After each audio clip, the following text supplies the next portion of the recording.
Hello, everyone.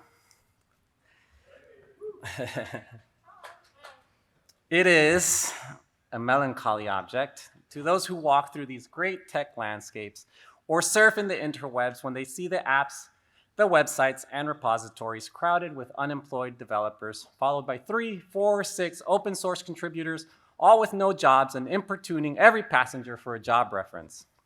These developers, instead of being able to work for their honest livelihood, are forced to employ all their time strolling to beg for sponsors for their helpless projects, who, as they grow more complex, hope to turn them into some rug pull SaaS application, or leave their open licenses to work for the pretender in Seattle or sell themselves to the Bay.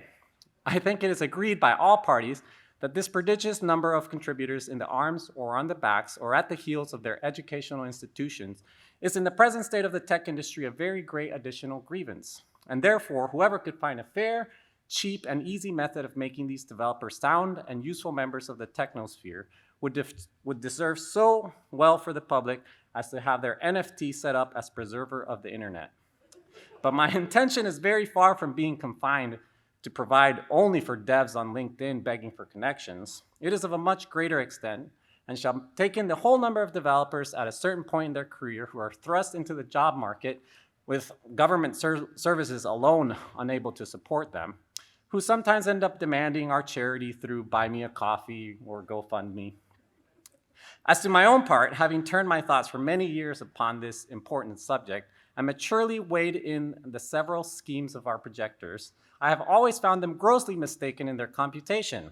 It is true, a baby developer just dropped from its coding bootcamp or local university may be supported by a modest loan for a solar year with little other income. At most, nothing above the value of around 10 grand, which the boot camps or colleges themselves may certainly get, or the value in scraps by their lawful right of high tuition fees. And it is exactly at 1 year a junior that I propose to provide for them in such a manner as, instead of being a charge upon their parents or the community or government, or wanting food, clothes, and health insurance for the rest of their lives, they shall, on the contrary, contribute to the feeding and partly to the clothing of many thousands. The number of developers in this nation being usually reckoned over 1.5 million, of these I could calculate there may be about 200,000 unemployed, from which number I subtract 30,000 whose parents' retirement savings are able to maintain them, although I apprehend there cannot be so many under the present distresses of these United States. But being granted, there will remain 170,000 self-taught or just graduated devs. I again subtract 50,000 for those who turn to retail or as full-time baristas who die by accident or disease within a year. There only remain 120,000 developers produced annually. The question thereof is how this number shall be supported and provided for, which, as I have already said, under the present situation of affairs, is utterly impossible by all the methods hitherto proposed. For we can neither employ them in all service sectors or agriculture. They neither build houses nor cultivate land. They can very seldom pick up enough skill by merely working in open source for a few years, where they just copy and paste anyway, during which time they can, however, be properly looked upon as proper junior developers. As I have been informed by a principal engineer in the Valley of Silicon who protested to me that he never knew above 1 or 2 instances of these above a junior level, even in the part of the country so renowned for the quickest proficiency in the art of app development.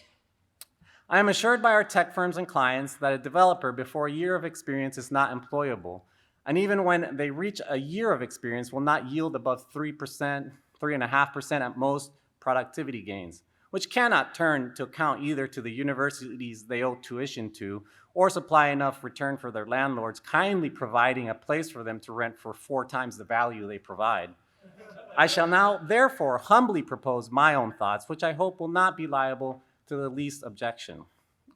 I have been assured by a very knowing, effective altruist of my acquaintance that the brain of a healthy open source developer is at whatever age, a most delicious, nourishing, and wholesome food, whether stewed, roasted, baked, or boiled. And I make no doubt that it will equally serve in a fricassee or a ragout.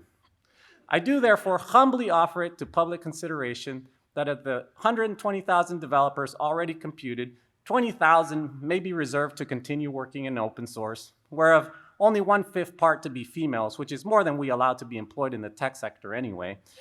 And my reason is We must not needlessly imbalance current LLM demographics and vector weights. That the remaining 100,000 may, after 1 year of dabbling in open source, be offered in sale to the persons of quality and fortune through the metaverse, always advising project leads to let these baby developers contribute plentifully so as to render their code plump and ready to be ingested by discerning AI agents. A developer's brain will make 2 dishes at an entertainment for friends, and when the family dines alone, the hypothalamus or frontal lobe will make a reasonable dish, and seasoned with a little pepper or salt, will be very good boiled on the 4th day, especially in winter. I grant this food will be somewhat dear and therefore very proper for oligarchs who, as they have already devoured most of a person's data, seem to have the best title to their brain. I have already computed the cost of an unemployed developer to be about $10,000 a year, in which list I reckon all PRs, commits, and documentation changes to an average project, and I believe no transhumanist would repine to give $100,000 for the brain of a junior developer, which, as I have said earlier, will make 2 dishes of excellent nutritive meat, when he has only some particular friend or his own family to dine with. The junior developer's family will have $70,000 of neat profit after paying off loans, and the parents may have enough to send another child to university or a coding boot camp. Those who are more thrifty, as I must confess the times require, may scalp the hair, of which artificially sewn will make admirable wigs for the oligarchs or fine scarves for their ladies.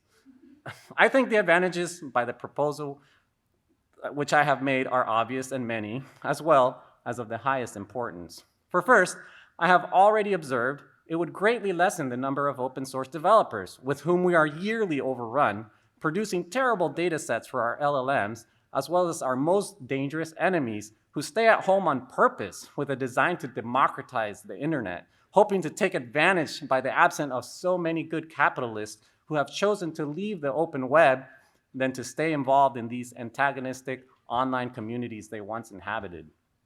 Secondly, families will have something valuable of their own, which by law may be liable to a distress and help pay off boot camp or college loans, as with their credit already being useless and their automobiles already seized, would otherwise be unable to do so. Thirdly, whereas the social welfare of 100,000 developers cannot be computed at less than $10,000 per annum, the tech market stock will be thereby increased by $1 billion per annum, besides the profit of a new dish introduced to the tables of all transhumanists in the metaverse who have refinement and taste. And the money will ensure the growth and happiness of trillions of us who will inhabit the stars. Fourthly, the constant government and educational services, besides gaining their due tuition once paid off, will be rid of the charge of maintaining them after the first year. Fifthly, this food would likely bring great custom to bars where vintners will certainly be so prudent so as to produce the best recipes for dressing it to perfection, and consequently have their houses frequented by all the fine transhumanists who justly value themselves upon their knowledge and good eating, and a skillful cook who understands how to oblige his guests will contrive to make it as expensive as they please. Sixthly, this would be a great inducement to incorporation, which all wise nations have either encouraged rewards or enforced by laws and penalties. It would increase the care and tenderness of real developers toward their code. We should soon see an honest emulation among the private sector where developers near retirement could be brought to the market. Many other advantages might be enumerated. For instance, the remaining unemployed developers would be incentivized to create better code for our LLMs. With fewer novices out in the wild, there would be less likelihood of polluting the data sets which are the lifeblood of future AGI. In fact, we would be less likely to see anything outside of a standard deviation, ensuring that our data sets are not too diverse or imprinted with false personality. But this and many others I omit, being studious in brevity. I can think of no objection that will possibly be raised against this proposal, unless it should be urged that the number of unemployed developers will be thereby much lessened in the nation. I desire the listener will observe that I calculate my remedy for this one country of the United States and for no other that ever was, is, or I think ever can be upon the earth. Therefore, let no one talk to me of other expedients, of taxing billionaires more than the middle class. of holding individuals and corporations accountable for copyright infringement, of utterly rejecting the additional construction of high-emission data centers, of cutting the expensiveness of pride, vanity, idleness, and gambling of absurd market valuations, of introducing a vein of regulation and consequences for monopolistic practices, of examining current harms to the majority world based on current exploitative actions, of being cautious not to sell our country and conscience for nothing, of investing capital into people here and now as opposed to fantasies of the future.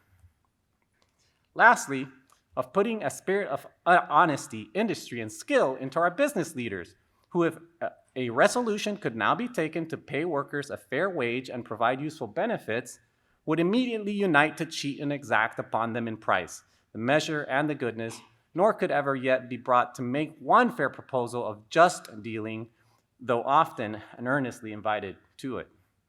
Therefore, I repeat, let no one talk to me of these and the like expedients, till they hath at least some glimpse of hope that there will ever be some hearty and sincere attempt to put them into practice.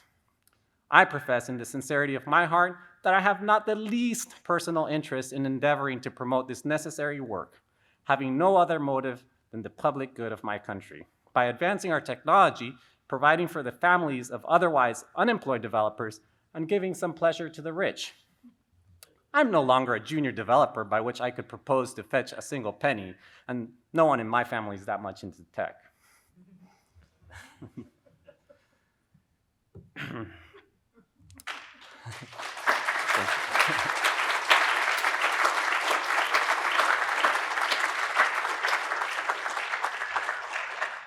Jonathan Swift released the original and modest proposal in 1729 in response to the dehumanization of the Irish poor by wealthy British residents and landowners. He exposed their hypocrisy and cruelty. We're now living in a current tech landscape that favors wealthy venture capitalists and ultra-wealthy CEOs. Their worldview is intoxicated with visions of unbridled and unregulated technological growth, no matter what it costs. For example, influential tech investor Mark Andreessen, co-founder of venture capital firm Andreessen Horowitz, or A16Z for short, posted in October of 2023 what he called the Techno-Optimist Manifesto. In it, he claims slowing down progress on AI is a form of murder. That's his words. His view pushes it into the absurd.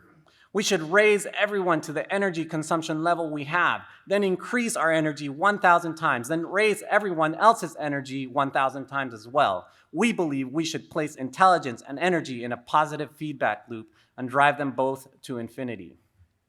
Is he an offshoot, an aberration, a misguided but necessary evil that otherwise provides capital and funding for otherwise necessary and net positive technologies? In a 2018 interview with Business Insider, Jeff Bezos made a similar statement. In it, he recognizes the threat of climate change, calling it a genuine energy crisis, but then he takes a weird turn. We don't actually have that much time, so what can you do? Well, you can have a life of stasis, where you can cap how much energy we get to use. Stasis would be very bad, I think, but the solar system can easily support 1 trillion humans. In this future, trillions of humans inhabit the stars. Energy usage is limitless, or so he says, so why stop now? Elon Musk provides an embarrassment of sources providing insight into what he claims are his priorities, including his view that population decline is an existential threat, also calling empathy a fundamental weakness of Western civilization. In August of 2022, he retweeted an announcement of a book titled What We Owe the Future, in which he said, "Worth reading, this is a close match for my philosophy." In this book, author William McCaskill describes his philosophy of long-termism. In short, long-termism posits that decisions we make today have an ethical obligation for all future people and civilizations. In other words, to do the most good in this world, we need to optimize technological development now to seed the environment for trillions of humans that will colonize the universe. Some of us might feel similarly about climate change and the effect on future generations. However, the key difference is that the future imagined by long-termists is effectively science fiction. Many CEOs and VC investors subscribe to this and other related philosophies. The AI Con is a book written by Dr. Emily Bender and Dr. Alex Hanna, meant to demystify the hype surrounding AI technologies. In addition to sifting through the hype and contextualizing the effects of these tools, the book also describes two different groups within the hype machine known as boosters and doomers. In the end, they are two sides of the same coin. Boosters imagine a future where AGI, or artificial general intelligence, will be smart enough to cure cancer, create unending economic growth, and in some sense, allow humans to live forever. Doomers imagine a future where AGI becomes malevolent and decides to kill us all, like the Matrix or the Terminator, or a paperclip golem that will murder everyone in its quest to create paperclips as effectively as possible. Both of these scenarios are, to put it mildly, hallucinations of power-hungry oligarchs having to reckon with their own mortality and worthlessness. Boosters and doomers distract us from having real conversations about the effects of the technology today, and they inspire and propel this cult of futurists to focus on a made-up future. There's a broad term for them, TESCREAL. It is a neologism or acronym for transhumanism, extropianism, singularitarianism, modern cosmism, rationalist ideology, effective altruism, and of course, long-termism. I'll talk a little bit more about this later. In 2024, Sam Altman, CEO of OpenAI, said that in the future, instead of universal basic income, there might be what he referred to as universal basic compute. Universal basic compute, think about what that means. Actually, why even think? Sam Altman will tell you. A little less than a month ago, on August 18, 2025, Fortune posted an article with the following headline. Sam Altman admits OpenAI totally screwed up its GPT-5 launch and says the company will spend trillions of dollars in data centers. Trillions. What does that even mean? Trillions. In his world, value correlates to the data center compute. And yes, we need compute to achieve AGI. User Nixcraft on Mastodon shared a clip of Sam Altman telling a room full of investors that he has no idea how his company will generate revenue. In the same breath, he promises them that once AGI is achieved, it will figure it out for them. The audience laughs. It seems like a joke. He stares ahead with a straight face. There are countless other examples of nearly all the leaders and executives from OpenAI, Anthropic, Google, Microsoft, Amazon, xAI, as well as lesser known yet notable entities that hold these kinds of views and are proactively working to accelerate their pace. Venture capitalists, whether true believers or not, are buying in. Their unrestrained and unregulated stampede toward oblivion is obvious to anyone who is looking. For more context, you can read Adam Becker's book titled More, Everything, Forever, which examines these characters and their motivations. Spoiler alert, it's in the title. It is frighteningly easy to draw a line between TESCREAL, AGI, and eugenics. This term that I referred to earlier, TESCREAL, was coined in a paper released on First Monday last year, in which they draw that line plainly. The authors write, many of the very same discriminatory attitudes that animated eugenicists in the past, racism, xenophobia, classism, ableism, and sexism, remain widespread within the movement to build AGI, resulting in a system that harms marginalized groups and centralizes power while using the language of safety and benefiting humanity to evade accountability. Echoes of eugenics permeate from Andreessen's manifesto, Musk's writing, and other audaciously coded language from these same oligarchs. There seems to be a willingness to ignore these troubling motivations clearly driving the AI industry. In July 18, 2025, economist Matt Stoller wrote in his newsletter a post titled, "The Number Go Up Rule, Why America Refuses to Fix Anything." In the post, he argues that number go up is not merely a story of greed or economics. It's precisely how we make decisions in our society. For example, when COVID first hit China, It wasn't hard to imagine that the contagion would spread to the US. Health experts and leaders warned us ahead of time, but panic truly didn't set in until the stock market plummeted. Stoller goes on to quote Odd Lots host Joe Weisenthal, "A stock market that continues to go up is part of the entire US economic model. Rising stocks are how we pay for retirement, education, consumption, and so forth. Any impulse to abundantly build out less profitable lines of business undoubtedly strikes at the heart of how American capitalism works." Later, Stoller writes, "A society under number go up tends towards evil. The men and women behind an excessively high rate of return often make deeply sinful and immoral choices, little different than the Confederate plantation owners did in whipping slaves or lords and castles did when abusing serfs." It's like the now meme status comic that often gets shared of a man in a tattered suit sitting by a fire with 3 young kids. The caption reads, "Yes, the planet got destroyed, but for a beautiful moment in time, we created a lot of value for our shareholders." Unregulated, unchecked, and unopposed, these tech executives and venture capitalists just want numbers to keep going up. Their valuations are astronomical, their user growth is unprecedented, there is no end in sight, and they will stop at nothing. As I approach my conclusion, note that I haven't even touched on what I believe to be a massive system of data theft, as well as a complete disregard and careless destruction of creator economies and local news providers. Just ask illustrators, designers, musicians, or even local beat reporters who have been displaced by faceless prompt engineers.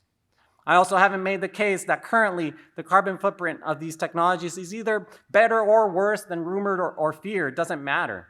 Sure, it's in the best interest of these corporations to obfuscate any meaningful data about resource consumption, but even in the best case scenario where resource consumption is on par or even under that of current cloud computation, this unbridled thirst for more in lieu of long-termist priorities could leave our Earth totally barren. I didn't spend time wondering what the effects of these tools has in education and learning and mental health or within other social ecosystems. Sadly, it's not hard to find many examples of troubling accounts. I could have spent hours talking about how some of these technologies are already creating actual harm to the majority world or global South. For example, content moderation, image tagging, transcribing audio, and flagging hate speech exposes extremely low or no-wage workers to despicable content with no support for fatigue or mental health strain. I didn't talk about how these technologies are already being used in healthcare, government, police, and military for categorizing, classifying, and targeting individuals that are already at risk, and how this is already having dire and deadly consequences. Are AI tools useful in our engineering workflows? Do they increase or decrease our productivity? Do they add value to our company's bottom line? I believe those are the wrong questions. My focus here was to unveil the stated goals of those who are leading the charge with these technologies and making decisions that have real life consequences in the here and now. It is important to understand their goals and motivations. It is important to understand their vision. Left unchecked, these paragons of delusion will gladly sacrifice us today for their hallucinations of tomorrow. Whether you personally choose to use these tools or not doesn't make you better or worse than anyone here. Casting judgment on others who don't agree with you is counterproductive. If we are dismissive of each other and pontificating amongst ourselves, we are ceding any agency we could have to these obsessive billionaires. Our best bet is to band together and through collective action demand transparency, regulation, and accountability. A few days ago, a group of scientists and academics released a thorough and well-thought-out statement of their position. That seems like a good start. I know all that is easier said than done, but we have to start somewhere, because if the future we have to look forward to is one seen through the eyes of venture capitalists and eugenicist billionaires, they might as well just go ahead and eat me. Thank you.